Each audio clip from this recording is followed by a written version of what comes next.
আসসালামু আলাইকুম বন্ধুরা, ওয়েলকাম টু সাবরিনাস ব্লগ। আমি আজকে আপনাদেরকে তৈরি করে দেখাবো রেস্টুরেন্ট বা হোটেল স্টাইলে মচমচে রূপচাঁদা ফ্রাই।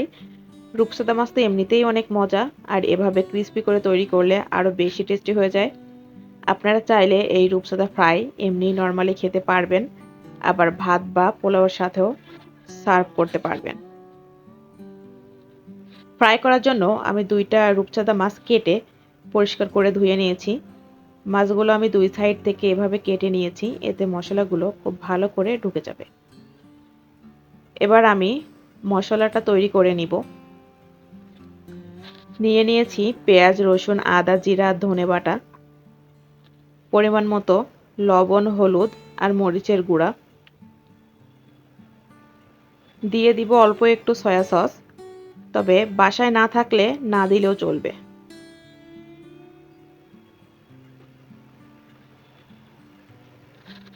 এবার দিয়ে দিব সরিষার তেল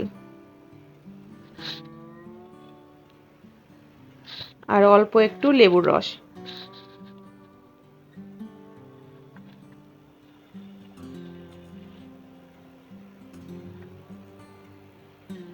এবার মশলাটা বানিয়ে নিব।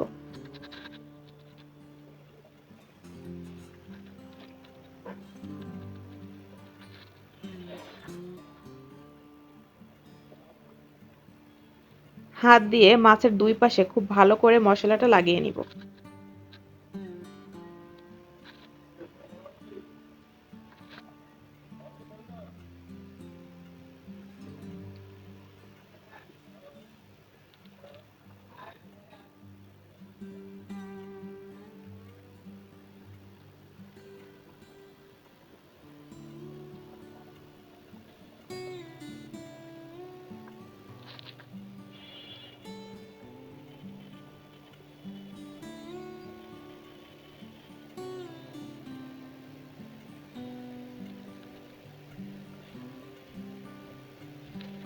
মাছ 2টা এবার আমি 30 মিনিটের জন্য রেস্টে রাখবো। আপনাদের হাতে যদি সময় থাকে তাহলে আরও বেশি সময় রেস্টে রাখতে পারেন।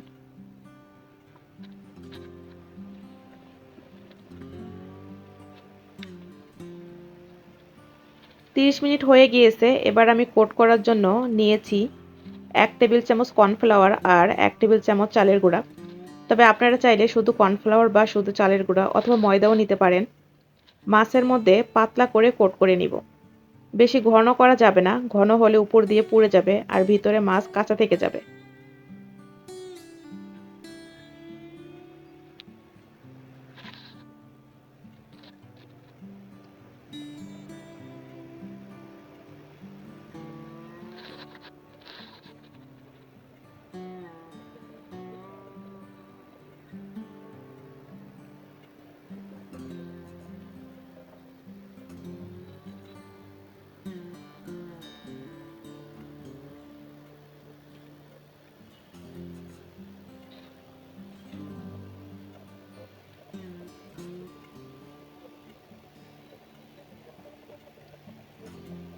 আমি খুব ভালো করে কোট করে নিয়েছি, এবার ফ্রাই করে নিব।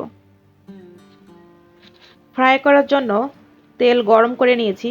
এবার অল্প আছে মাছ দিয়ে ভেজে নিব। আমার ফ্রাই প্যানটা যেহেতু ছোট, আমি একটা একটা করে মাছ ভেজে নিব। এক সাইড ভাজা হয়ে গিয়েছে, এবার উল্টে দিব। 2 সাইডই খুব ভালো করে ভেজে নিব। মাছটা ফ্রাই করা হয়ে গিয়েছে 2 পাশ থেকেই, এবার তুলে নিব।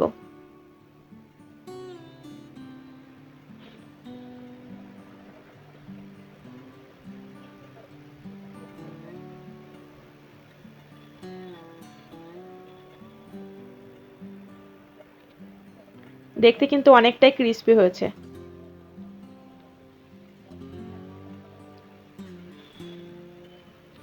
অন্য মাছটাও আমি ঠিক এভাবেই ফ্রাই করে নিব।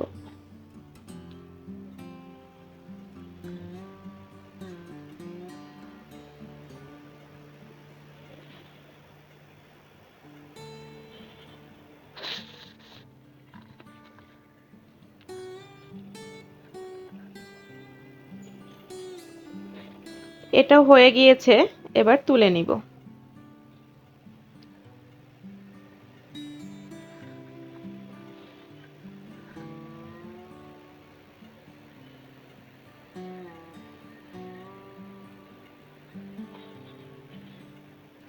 ফ্রাই করার পর আমি উপর দিয়ে কিছুটা পেঁয়াজ, বেরেস্তা, ধনেপাতা আর কাঁচামরিচ ভাজা দিয়ে সার্ভ করে নিচ্ছি। তৈরি হয়ে গেল আমার রেস্টুরেন্ট স্টাইলে ক্রিস্পি রূপচাঁদা ফ্রাই। এটা তৈরি করা অনেক সহজ, কিন্তু খেতে অসম্ভব মজা। আশা করছি আজকের রেসিপিটা ভালো লেগেছে। যদি ভালো লাগে তাহলে অবশ্যই ভিডিওতে একটা লাইক করবেন, কমেন্ট করবেন আর আমার চ্যানেলটি অবশ্যই সাবস্ক্রাইব করে দিবেন। তো সবাই ভালো থাকবেন, সুস্থ থাকবেন, আমার সাথে থাকবেন। আজকের মতো এ পর্যন্তই। দেখা হবে পরবর্তীতে নতুন কোনো ভিডিওতে। আসসালামু আলাইকুম।